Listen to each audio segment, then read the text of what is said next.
Merci Nicolas. Bonjour à tous. Donc, je suis Claire Falzon, je dirige Nova Veolia, qui est l'entité qui regroupe au sein de Veolia au France les startups qui interviennent dans le domaine du digital. Et j'imagine que c'est notamment à ce titre-là que j'ai été invitée à prendre la parole aujourd'hui. Donc, l'intelligence artificielle et Veolia, évidemment, c'est une longue histoire. De l'intelligence artificielle et de la robotisation, on en a aujourd'hui dans l'ensemble de nos métiers. Je prendrai quelques exemples très concrets. Dans le domaine de l'eau, par exemple, la France est équipée et Veolia opère 6 millions d'objets connectés, 3 millions de compteurs et 3 millions d'objets communicants. L'ensemble de la data qui vient irriguer des centres d'hypervision comme celui que vous voyez à l'écran, cette data, elle est analysée. Des algorithmes nous permettent de prédéfinir un certain nombre de décisions. Là aussi, appuyé par de l'intelligence artificielle.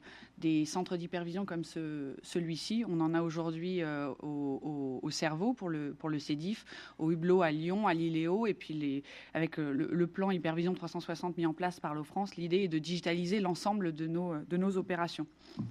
De l'intelligence artificielle, on en a également dans le secteur des déchets. Vous voyez ici le tri téléopéré par optique des déchets. Ce qui se passe concrètement, c'est qu'un flux de déchets passe devant un opérateur. Ces déchets, grâce à une reconnaissance optique et un algorithme, sont quelque part pré-identifiés. L'opérateur a devant lui un écran qui préidentifie la nature de déchets, il a juste à sélectionner et un bras articulé, robotisé, vient sélectionner le déchet et le mettre dans le bon bac. Ce qui, vous l'imaginez, améliore assez considérablement sa sécurité, la sécurité de l'opérateur évidemment, le confort de son poste de travail et puis l'efficacité du geste de tri. Troisième exemple de l'intelligence artificielle aujourd'hui appliquée à nos métiers. Vous voyez ici un upgrade. Les upgrades, c'est dans le domaine énergétique. Ce sont les centres d'hypervision qui, là aussi, rassemblent de la donnée issue qui est instrumentée dans les bâtiments sur la consommation énergétique et qui vient l'afficher. La deuxième étape, au-delà de cette instrumentation et de cet affichage, c'est celle de l'intelligence artificielle. Veolia a acquis une participation majoritaire dans une entreprise allemande qui s'appelle Ocotec, qui notamment développe des services d'accompagnement à la gestion des consommations énergétiques et à développer des algorithmes pour améliorer la gestion énergétique des bâtiments. Et donc, on est bien là en train de préparer le deuxième niveau de l'intelligence artificielle appliquée au secteur de l'énergie, c'est-à-dire la capacité à proposer un certain nombre de gestes de la part de l'opérateur ou automatiques pour améliorer l'efficacité énergétique des bâtiments.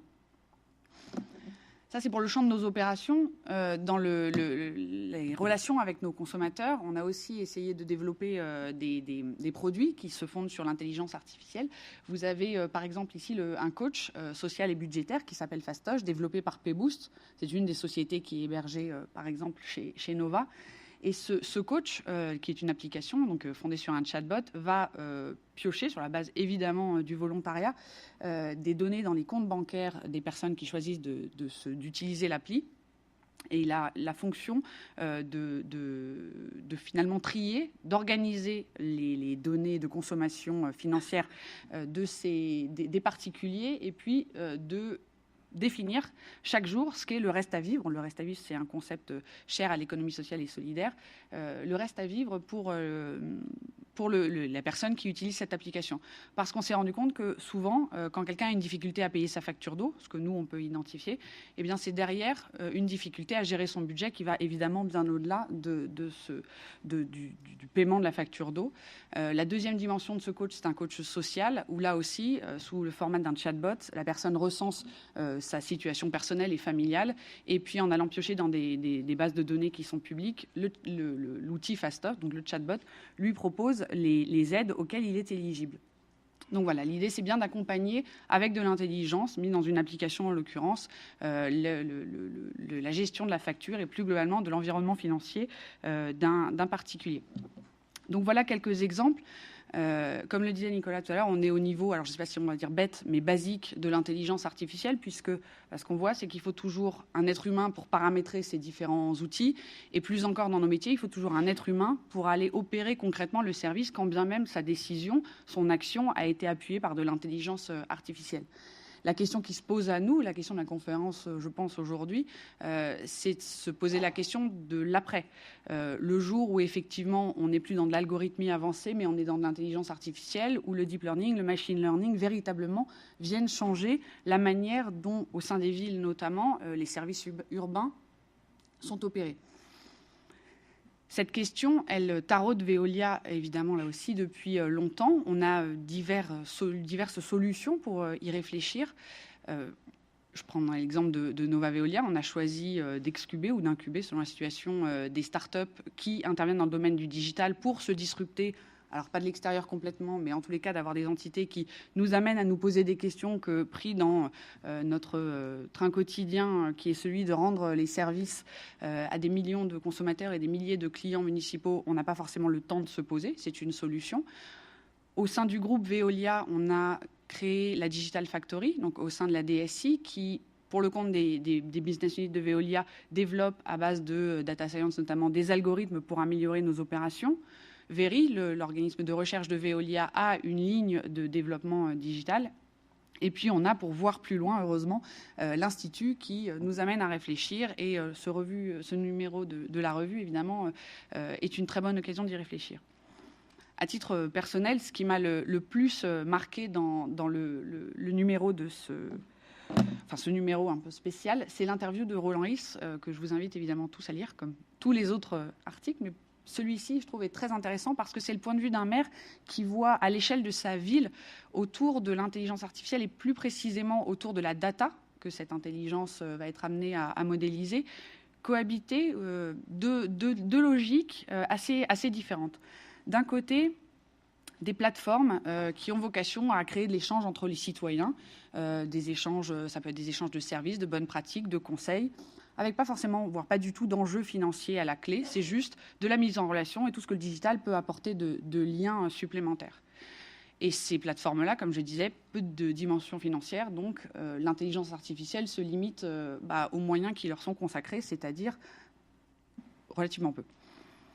Dans une autre logique complètement différente, les plateformes lucratives fondées sur notamment la monétisation de la data que les particuliers veulent bien mettre lorsqu'ils utilisent cette plateforme et qui, derrière, cette data est monétisée principalement sous la forme de publicité, qui génère des revenus qui peuvent être investis dans la plateforme qui peut développer des services toujours plus importants, innovants, prédictifs, et qui attire, et c'est normal, de plus en plus de personnes pour les utiliser, et qui, là aussi, se place dans une dynamique positive dès lors qu'elle amène plus de services, mais complètement différente de la première.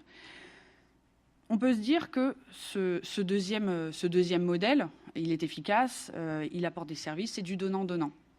Mais je vais prendre un exemple que vous connaissez tous, les applications de géolocalisation automobile, qui amènent à se poser des questions sur si l'on ne fait rien, si cette dynamique plutôt monétisée, plutôt lucrative l'emporte, et c'est normal parce que la dynamique financière est plus rapide, qu'est-ce que ça veut dire à l'échelle d'une ville ?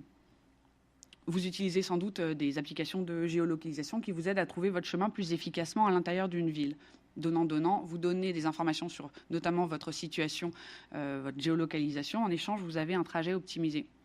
Deuxième étape, les villes, certaines commencent à donner accès à des données publiques, que ce soit des données, par exemple, des péages urbains, des données autour du périphérique, des données captées par des caméras de vidéosurveillance ou des feux pour aider les algorithmes à toujours améliorer le service. Là aussi, on peut se dire, on est toujours dans du donnant-donnant, le service est amélioré, il y a peut-être moins de bouchons.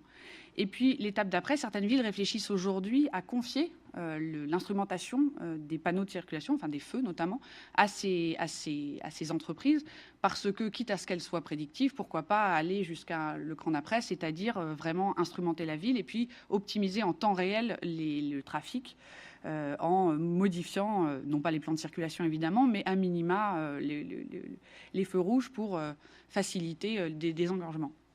Et là, on se retrouve dans une situation qui pose de véritables problèmes. Un exemple très concret, le 24 décembre, un individu A et un individu B qui habitent au même endroit sur le même palier, celui qui va dire je voudrais aller voir ma grand-mère le plus vite possible pour fêter Noël, et celui qui va dire je vais d'abord passer par les grands magasins parce que j'ai oublié un cadeau.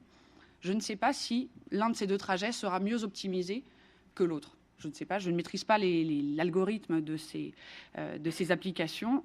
Je suppose que quelqu'un les maîtrise, mais je ne sais pas si le maire de la ville aura connaissance du fait que la personne à qui il a confié, ou en tous les cas de l'information sur les trafics dans sa ville, le trafic dans sa ville aura son mot à dire sur la manière dont est calculé l'algorithme. Donc on le voit, cette question, elle n'est évidemment pas technologique, elle devient politique. Pour qu'elle soit traitée à un niveau politique, évidemment, il nous faut accompagner les municipalités, les décideurs locaux dans ces prises de décision. Alors, chez Veolia, on a bien conscience qu'il faut doter les élus et les collectivités d'outils, d'abord pour appréhender la complexité de la data qui circule dans leur ville, et le cas échéant, parfois même désiloter chacune des verticales métiers, eau, énergie, transport, sécurité, qui aujourd'hui irriguent une ville. Et donc, on a créé au sein de Veolia un outil qui s'appelle Urban Board, qui a vocation à mettre à disposition des villes des outils, vous voyez, d'affichage le plus parlant, le plus lisible possible sur, en l'occurrence, là c'est la verticale environnement, mais vous avez, qui doit partir notamment sur des sujets qualité de l'air, vous avez la verticale eau, vous avez la verticale transport. L'idée, c'est pour les villes, pour les élus qui n'ont pas le temps de se plonger dans l'ensemble de la data qui existe à l'intérieur de leur ville, d'avoir un certain nombre d'indicateurs, évidemment co-construits avec eux, qui les aident à suivre l'évolution de la situation sur l'une ou l'autre des verticales en s'appuyant sur de la data. Et puis l'étape d'après, évidemment, c'est de mettre cette data à disposition, si les villes en sont d'accord, des citoyens pour un partage d'échanges. Une fois qu'on a agréger la data par verticale, évidemment, l'étape d'après, c'est de désiloter. La qualité de l'air est un très bon exemple. Si on veut améliorer la qualité de l'air dans une ville, on ne peut absolument pas faire l'économie de travailler sur les transports. Donc c'est un premier exemple de ce que, en tous les cas, les opérateurs privés peuvent mettre à disposition des villes pour imaginer une troisième voie entre une approche strictement lucrative fondée sur la monétisation de la donnée et, au contraire, aucune dimension financière et la bonne volonté des particuliers. Mais au-delà de ce que nous, opérateurs privés, on peut mettre à disposition des villes, notre conviction, c'est que les villes doivent véritablement se doter d'une stratégie du big data ou de la data dans leur ville. On dirait même un cran plus loin, on pense qu'il faut que les villes se dotent d'un schéma directeur de la data. Derrière le big data, il y a le sujet de l'open data. Évidemment, quelles données doivent être mises à disposition de tous. Mais on va bien au-delà. Quand on réfléchit stratégie data ou big data, on va bien au-delà de l'open data. Derrière, il y a des enjeux de cybersécurité, derrière, il y a des enjeux économiques. Quelle data peut servir à la constitution, à l'invention de nouveaux services? Comment est-ce qu'on met autour d'une table toutes les parties prenantes de la ville, que ce soit les citoyens, que ce soit les opérateurs privés, que ce soit les associations, les administrations, pour se dire, eh bien, cette data, finalement, aujourd'hui, c'est un nouveau métier, c'est un nouveau fluide qui irrigue la ville. On dit souvent que la data est l'or noir de demain. Moi, je la compare plutôt à l'eau. Donc, est-ce qu'il faut un service public de la data comme il y a eu un service public de l'eau? En tous les cas, nous, on pense qu'il y a matière pour la ville à s'emparer de cette stratégie. Évidemment, c'est compliqué. C'est d'ailleurs pour ça qu'on a créé au sein de Nova Veolia un cabinet de conseil en accompagnement de la transformation digitale qui s'appelle Abilone. Parce que nous, Veolia, on a eu besoin de cette expertise-là. Parce que ce n'était pas évident, évidemment, de gérer la data de grands services publics d'eau. On a créé ce service pour nous et aujourd'hui, on vise à le mettre à disposition des villes qui souhaiteraient s'en emparer pour véritablement avoir une stratégie de transformation digitale la plus active possible. Et puis, la troisième dimension qu'il faut toujours garder à l'esprit, c'est finalement, il nous appartient à tous collectivement de veiller à ce que l'humain reste en permanence au cœur de la ville. Jusqu'à présent, et j'espère pour longtemps, on n'a pas encore trouvé mieux que des êtres humains pour imaginer ce qui est le meilleur pour l'humain, notamment dans la ville. Veolia est partenaire via sa filiale de ZEI du réseau Ashoka, qui est un réseau d'incubateurs sociaux. L'idée, c'est de mettre nos services à disposition de ces incubateurs dans lesquels viennent des startups, des citoyens, des administrations et qui, quelque part, piochent dans l'ensemble du savoir-faire et des données qui résultent de nos métiers, données qui peuvent être évidemment digitales, pas toujours, mais qui peuvent l'être en tous les cas, et qui permettent en permanence de réinterroger finalement comment est-ce que la ville reste au service de ses citoyens, comment est-ce qu'elle reste au service des individus qui la composent. La ville est évidemment une infrastructure physique c'est une infrastructure sociale, elle est en train de devenir une infrastructure digitale. Et notre conviction, c'est que pour que l'intelligence artificielle reste véritablement au service de la ville, il y a des choix politiques à prendre. Et ce dont on est persuadé, c'est que ce travail, ce sera forcément un travail collaboratif entre le public, le privé, les individus, des collectifs. On essaye de réfléchir chez Veolia à mettre à disposition ces outils. Il y en a plein d'autres à inventer, mais en tous les cas, on essaye de se mettre en situation de répondre aux besoins de la ville de demain, confrontée à la montée de l'intelligence artificielle. Voilà, je vous remercie.